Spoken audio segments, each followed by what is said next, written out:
Mrs. Speaker, this morning I rise to share with my honorable colleagues the continued progress that is occurring for the provision of litigation guardian services in Bermuda.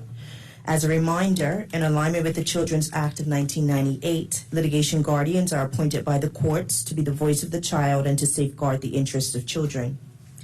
Mr. Speaker, back in April 2022 and then again in July of 2022, I informed the members of this honorable House about how litigation guardian services were being established in Bermuda.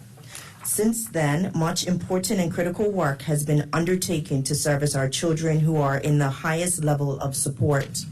The children to whom I refer have all experienced adverse childhood experiences, such as damaging and undermining parental separation or direct abuse and neglect by those legally responsible for looking after and caring for them.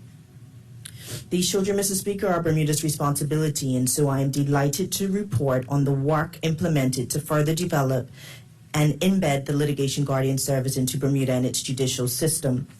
Mr. Speaker, 3 new litigation guardians were recently appointed and are actively taking on individual cases that the family court has deemed a guardian is needed.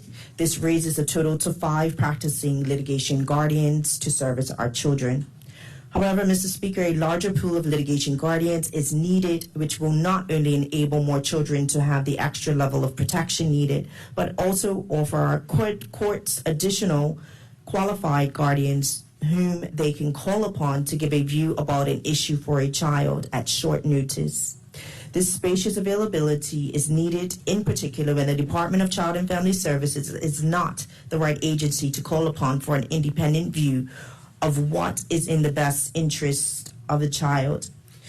Mr. Speaker, it will take time to form a large enough pool of litigation guardians with the right qualifications and experience.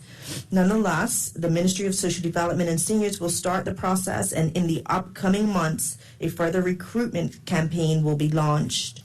During this round of recruitment, our ultimate aim is to establish a duty litigation guardian system for the family court. Mr. Speaker, I will now share the additional building blocks the ministry has been putting in place to strengthen the foundational work and to ensure a sustainable, high-quality litigation guardian service in the long term. And these include a protocol for the administrative process, identifying office space for litigation guardians, production of litigation guardian practice, guidance, and training, and strengthening the working relationship with the judiciary. Mr. Speaker, firstly, the ministry has been advancing the service framework for litigation guardians by putting in place a protocol to be followed when the court decides that appointment of a litigation guardian is in the child's best interest. This administrative process will ensure the appointment of a guardian in a timely manner that is without delay for the child and for the court. Secondly, Mr. Speaker, the ministry is currently identifying space within its office which will give litigation guardians access to secure storage for all litigation guardian files and provide a work area to review files, hold meetings, or training sessions. This is an important development as by law, the litigation guardian service should be independent. Also, advice given from the consultant assigned to lend support to Bermuda by the UK Foreign Commonwealth Development Office is that the ministry is the preferred safe space for the work of litigation guardian service.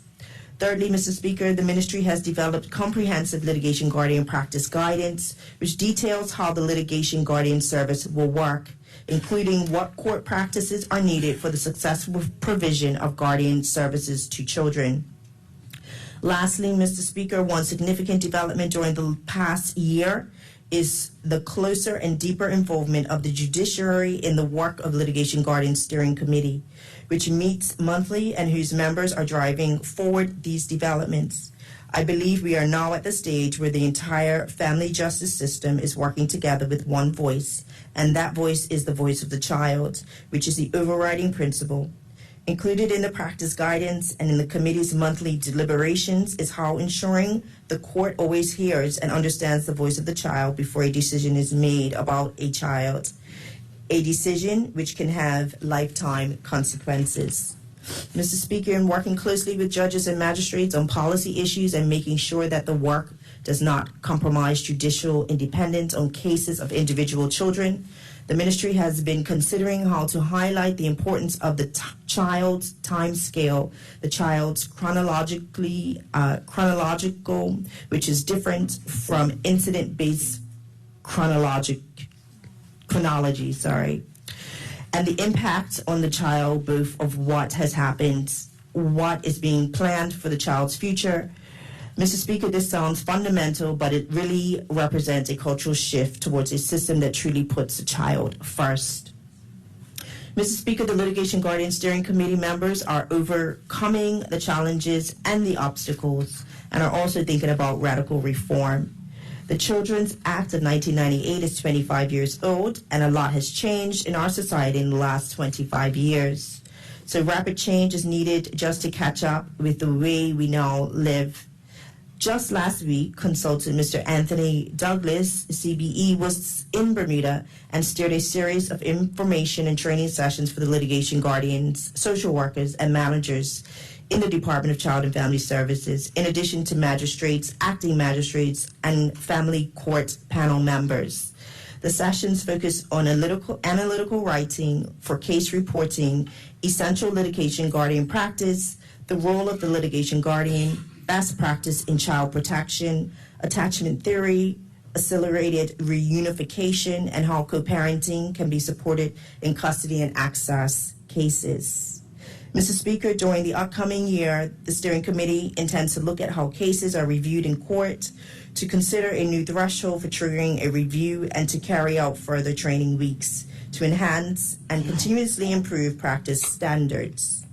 The committee will also continue to work closely with the judiciary to look at issues such as how child witnesses can be best supported in all types of hearings, the role of the intermediaries in court cases that help vulnerable persons to navigate the complexity of an average court process, and a stronger co-parenting program for Bermuda.